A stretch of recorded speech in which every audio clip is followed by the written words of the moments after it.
Hey again, everybody. This is Mike from JinbuPal. Today is week 4, and we're catching up with David to see how he's coming along using JinbuPal to learn as many Chinese characters as you can. And he's been making some incredible progress so far. So check back to see the other previous videos that we've made. If you're just tuning in for the first time, there'll be a link in the top corner or in the video description below to send you back to the first video in this series. We're doing a 12-week series of videos to follow David's journey in learning Mandarin Chinese, specifically learning Chinese characters and words through using the brand new JinbuPal app. And yeah, it's a 12 weeks to learn 600 characters. So so click that link and check it out. But yeah, so let's get started. So David, tell us about your progress this week. So yeah, this was the fourth week, and I continued on kind of the same clip that I've been going at. Let me share my screen real quick, and I can kind of just show you my progress. So this is the JinbuPal app, and if we go look at my progress, you'll see like I'm still doing about 7 characters a day.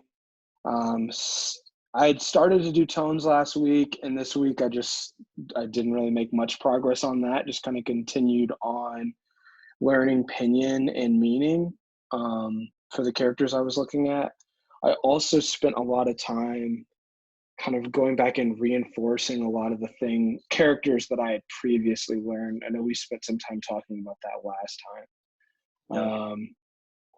I'm up to 57% recognition. So this means that if I pull up any random article or something online written in Chinese, I'll be able to recognize 57% of the characters. And this week I did spend some extra time doing reading and kind of going along, character by character. And, I'm starting to feel even more confident just in kind of just recognizing characters on the screen. Awesome. So you can see kind of my JinbuPal score. It's starting to flatten out a little bit more. I mean, I guess it's kind of like a linear pace now. In the beginning, it spikes up really high because you have some of those really frequent characters that I kind of checked off the list. Mm-hmm. But we're still getting a lot of progress. Yeah, I guess like in the past week, that's another. It looks like that 7%, because it looks like you were right at about 50 on the 3rd. Yeah. What's today? 12th. So yeah, and it'll slow down for sure. But it's encouraging to have that second plot. I like how we've got both of those plots so that you can see, that one being linear is helpful to see your progress. From a just numerical standpoint of how many characters you're learning. Yeah. And I wanted to just kind of show. Here's my history. So I mean, the past couple of days I've done 8 characters a day. I did 9 on the 8th. I think I missed a day in here. I missed the 9th. But I mean, pretty consistent, just progress. And so like what I've been doing is I'll try to do my 7 or 8 characters a day, and then I also will try to go back and review maybe 20 to 30 characters that I had already said that I learned, and just doing those kind of in chunks. And I'll often also look at the day before, because I kind of like to. Oftentimes I'll practice or study in the afternoon, and so in the morning I like to go back through and just make sure I got everything. Nice. And that, this is kind of a random thing, but I have read some studies that show that the morning is actually like the best time to do some of this stuff, particularly language learning, because it's something about your brain waves, and when you operate on a certain there's a certain like frequency that you get. I mean, there's like gamma waves and beta waves or something. I mean, I don't know much about neuroscience, but they say that first thing in the morning is actually the best time to try to do language learning because you're able to like take in the information much better. So it's actually probably the best time you could be reviewing. I'd like to dive back into that study and learn more about it. But yeah, I think I heard that. I mean, I buy that. I think that like kind of with my regular work, I'm definitely a morning person. So like I'm most productive in the mornings. What I've been trying to do is I will kind of like queue up the characters that I want to study or learn the next day, like in the evening. And so sometimes I'll wake up Okay. and I'll already have them kind of there, so I can kind of like quickly go through and just learn those 7. And then I'm working towards trying to get into a better routine of, you know, learning the characters in the morning, after lunch, when I'm transitioning back to work or whatever, reviewing them again, and then in the evening, reviewing it one more time, just to kind of like have some of that built-in reinforcement throughout the day. So I don't get it every day, but that's kind of the goal that I think I'm trying to work towards. Yeah. Nice. Yeah, I think that's good. Yeah, it's definitely good to have that spaced kind of repetition during the day. Yeah. What I saw you had, so you still have a whole lot pinned there. How have you been when you're doing that review? Say if it's a few days back, are you going to the pin mode to review those, or are you looking at the actual dates and doing them in there and shuffling them inside? Like, what are you finding most useful? I typically have been, let's go to, so yeah, I have a lot of stuff pinned, and what I'll typically do is kind of like change my frequency filter to cut this giant amount of characters down to the like 20 or 30 that I want to focus on. And so I've been focusing on them on like in those sorts of chunks. So it might be like, and these aren't all the characters that I've learned. It's just ones that I wanted to go back and review. And so I do it within the pin characters. And then sometimes if I find that there's something that I know really well, like every time I look at it, I like instantly recall it, I'll unpin it. So like this number has been fluctuating, sometimes I cut it, down to like 50, and then I'll go back and just add a bunch more. So just trying to, you know, continuously change the different stuff that I'm working on, I guess. Yeah. Yeah, and if, I think we talked about it last week too, if there's ever a point where it just seems to make more sense to just go and only review on a day or a few days rather than adding to it, there's no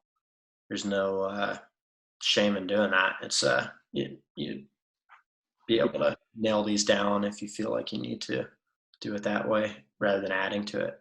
Yeah.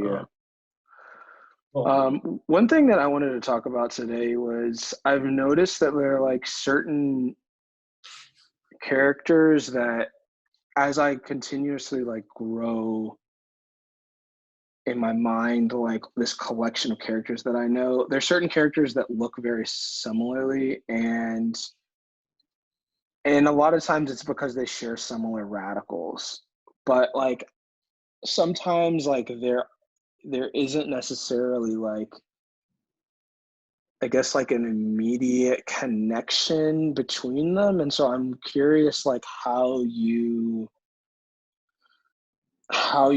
like remember certain characters. Like for instance, this character here, which means like between room, very similar to this one, which means to ask, right? Yeah. Or this character, Yeah. like there's like certain ones that I like I mix up in my head, or like they all kind of like share. I guess I could like filter this by radical. Yeah. Um, So one thing that I would suggest that you do is go in and filter by those characters. Like take that, if you go in the search function, like you've already got the radicals here, that's good. yeah. So we've just got these two characters. So go into search and then type in, for example, when, but get the actual character there.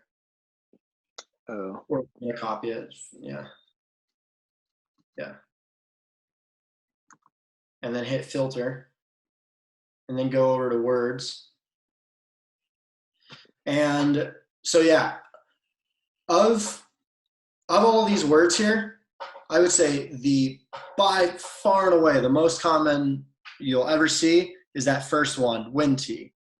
That's probably of all of these, that's probably 80% or 90% of your frequency of this.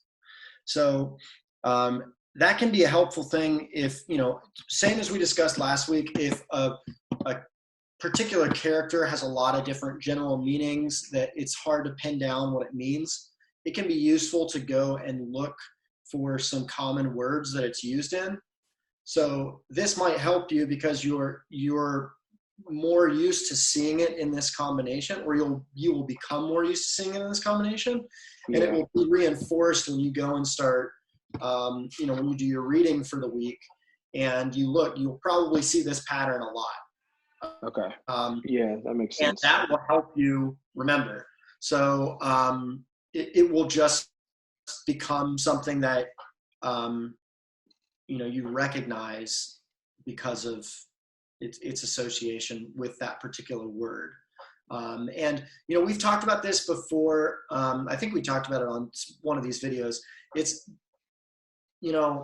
our method of going through and learning a bunch of characters and then starting reading before you necessarily even know the words that you're composing with those characters. The idea is that you might not understand everything all at once, but you're forming this network in your mind that's just going to slowly start expanding, and you make all of a sudden you learn these two characters, and now you make a connection between those, and you might better remember the combination of these two characters just because you remember it and its distinct differences from this other combination. And so it's hard to kind of exactly phrase out how that's going to form, but just slowly, the more you get exposed to it, you just start building this network in your brain that you can start more easily recognizing things like that and noticing those differences. So I would say that's one way that I notice it pretty commonly.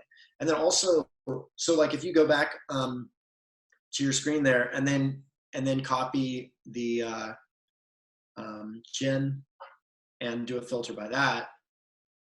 So if you clear out this filter and go back to characters, and then copy that guy.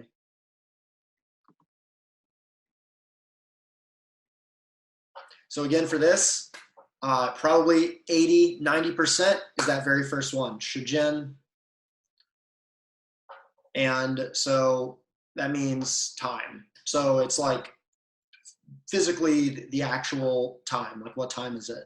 Or here, like a period of time. Yeah.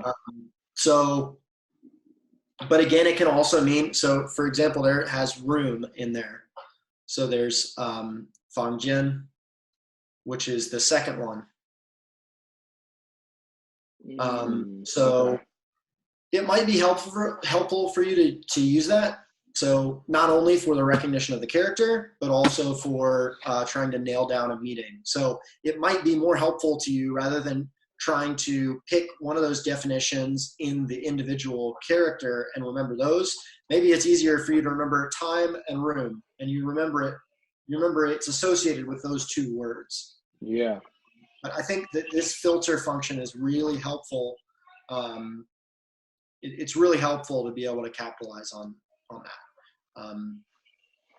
Yeah, I mean, I think this is going to be good. And you mentioned that before. I need to start using that more. Like, I've been kind of avoiding the words tab, but I think it's definitely going to be something useful to help also reinforce Yeah. the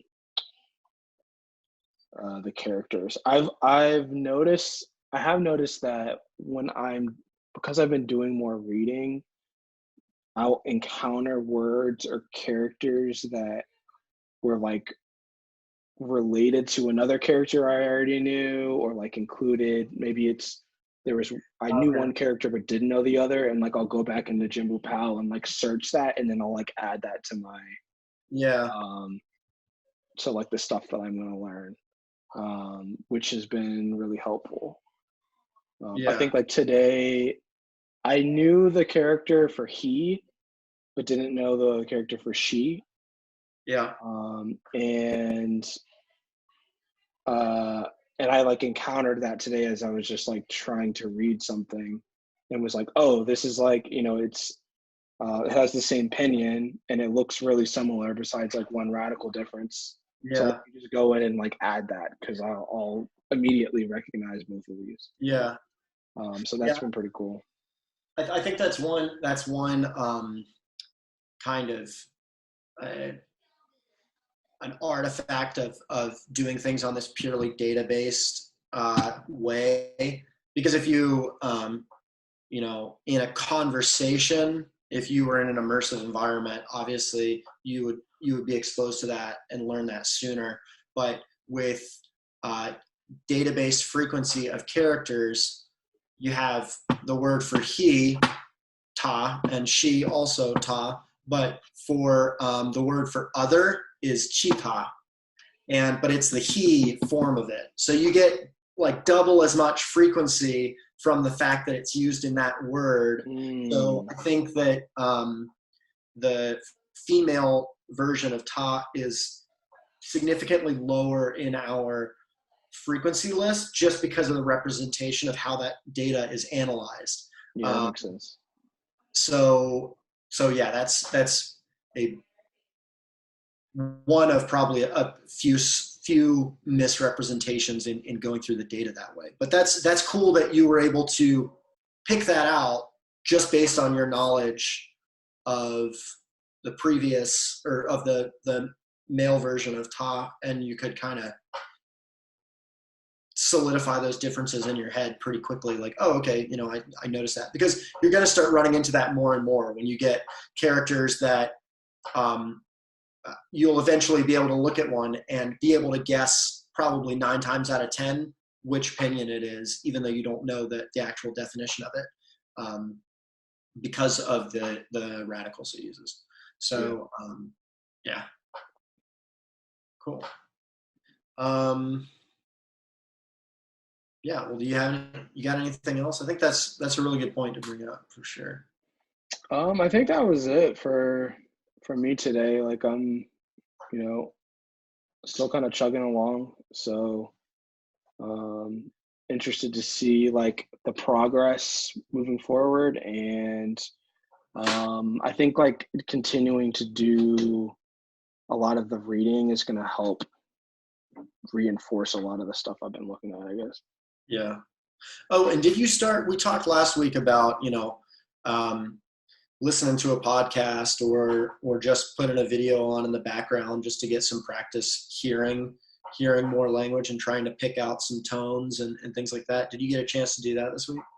I've started to look through just like some random YouTube videos, but I plan on like doing more of that this coming week as like kind of get back into learning the tones. Yeah. Okay. Yeah, maybe next week we can pull that up and show show people how they can find some of that content on YouTube. I know Yeah. we have some videos on that, but it might be helpful to kind of share and show your experience of how you found some stuff. So maybe like if you go find things, either using our particular YouTube tool, we can show the actual tool itself, or we can show how you kind of used some of the lessons we have in some of our other videos about how to go and do that search on your own. Because yeah, I think that's really useful. I mean, even just yesterday, actually, I ran across some videos, and found a whole bunch of new YouTube channels on things that I was interested in just by knowing what to search and how to do it. So yeah, that'll be helpful for people to see Yeah, let's plan on that. for your practice. So cool. Sounds good. All right, man. Yeah, well, we'll talk next week and keep it going. Sounds good. Later. Have a good one. Bye.